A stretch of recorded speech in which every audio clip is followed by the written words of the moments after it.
Ever wondered why love makes us act in strange ways? It's all about the science behind it. Yes, love, that intoxicating, exhilarating, and sometimes confounding emotion, is more than just a feeling. It's a complex interplay of brain chemistry and hormones. And today, we're diving deep into this mystery, peeling back the layers of sentiment to reveal the intriguing science at its core.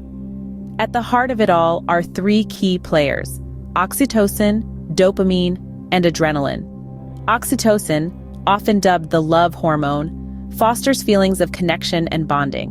Dopamine, the feel-good hormone, is responsible for the euphoria and pleasure we associate with love. And adrenaline?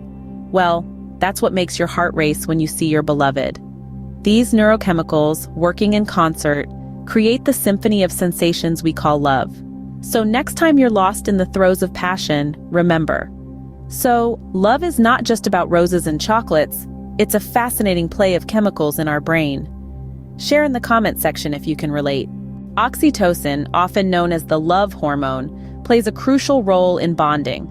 This tiny molecule produced by our brains has a big job when it comes to love, relationships, and social connection. Think of oxytocin as the unseen string that pulls hearts closer together. It's released during those intimate moments that deepen our connections. A mother nursing her baby, a couple holding hands, or even friends sharing a hearty laugh. All of these can stimulate the release of oxytocin. But what does this hormone actually do? Well, oxytocin promotes feelings of trust, attachment, and empathy. It's like a warm hug from the inside, making us feel safe and secure with our loved ones. It encourages us to open up, to trust, and to form bonds that can last a lifetime. Interestingly, oxytocin also plays a vital role in romantic relationships. During those initial stages of love, it's released in abundance, creating a sense of attachment and desire to be near your partner. Moreover, it doesn't stop at the early stages. Oxytocin continues to work its magic even as relationships mature, maintaining the bond and deepening the connection. It's the silent guardian of our relationships, tirelessly working to keep the bond strong and secure. In essence, oxytocin acts as the glue in a relationship, keeping people together. Ever felt your heart race when you see your beloved? That's dopamine and adrenaline at work. Now, these two chemicals are the main players in what we often refer to as the honeymoon phase of a relationship. Dopamine, often known as the feel-good neurotransmitter, is responsible for creating feelings of pleasure and reward. It's the same chemical that gets released when you eat your favorite food, listen to a great song, or even win a game. When you're falling in love, your brain releases a surge of dopamine every time you even think of the person, creating a sense of euphoria that's hard to ignore. Now let's talk about adrenaline. You know that nervous feeling you get when you're about to go on a first date, or the excitement you feel when you're waiting for a text back? That's adrenaline.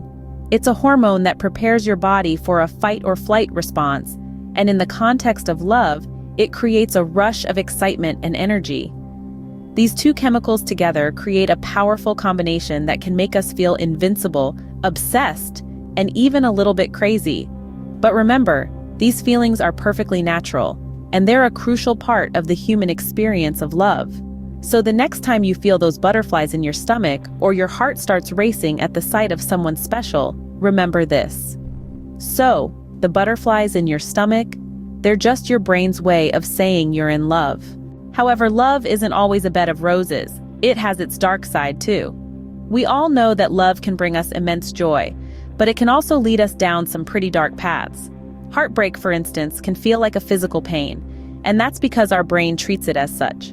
When we lose someone we love, our brain triggers the same response as when we're physically hurt. Unrequited love is another dark aspect. It's like a cruel joke played by our heart and brain. We yearn for someone, our brain releases those love chemicals, but there's no one to reciprocate. It can be devastating. Then there's the addictive nature of love. Love triggers the release of dopamine, the feel-good hormone. It makes us crave more, and when that craving isn't met, we can spiral into negative emotions. Love, in its extreme form, can be as addictive as any drug. But remember, the lows of love help us appreciate the highs even more. So, what's the secret to long-lasting love? It's all in your brain. As we journey through the labyrinth of love, we transition from the fiery throes of passionate love to the comforting warmth of companionate love. This shift is far from accidental, but rather a fascinating play of brain chemistry. In the initial stages of a relationship, our brains are showered with a cocktail of chemicals like dopamine and adrenaline, responsible for the intense emotions and heart-throbbing excitement associated with new love. But as the relationship matures, a new player enters the field, the hormone oxytocin, often dubbed as the bonding or cuddle hormone. Oxytocin is released during intimate moments such as hugging, holding hands, or even simple acts of kindness. This hormone deepens the feelings of attachment and makes couples feel much closer to each other than before. It's like a glue, binding two people together, fostering a sense of comfort, security, and mutual understanding that characterizes long-lasting love. But it's not just about the hormones. Long-lasting love also involves the growth and adaptation of our neural circuits.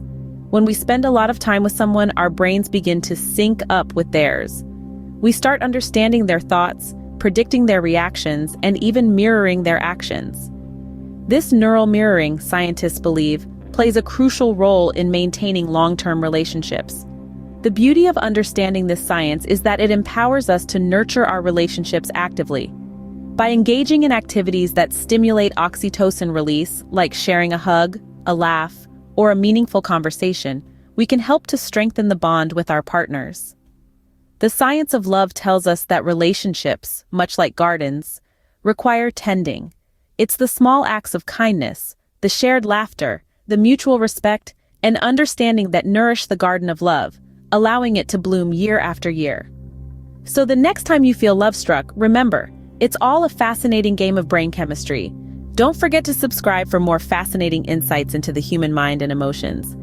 Till then, keep loving and learning.